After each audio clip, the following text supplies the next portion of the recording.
মূলত ভূমিকাটা থাকবে, বিশেষ করে আজকের অধিবেশনের ভূমিকাটা ক্যামেরায় পাই। আমরা যাই দেখি হচ্ছে মানে আজকের যেই কার্যপ্রণালী সেটা দেখি, তারপর হচ্ছে সে অনুযায়ী হচ্ছে আমাদের ফাংশনালিটিস থাকবে অবশ্যই।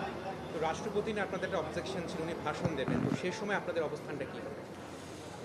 রাষ্ট্রপতি তো তার শপথ ভঙ্গ করেছে এবং সে তো ফেসিস্ট অ্যানাবেলার এবং এই কিলিং প্রসেসটাকে সে হচ্ছে সহযোগিতা করেছে জুলাইয়ের।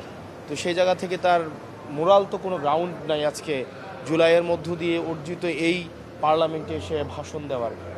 দেখি আমরা সাংগঠনিকভাবে বা আমরা অ্যাজ এ দলগতভাবে আজকে আমরা কি স্টেপ নেই আপনারা দেখতে পাবেন। সংসদ হতে যাচ্ছে কেমন সংসদ করতে চান?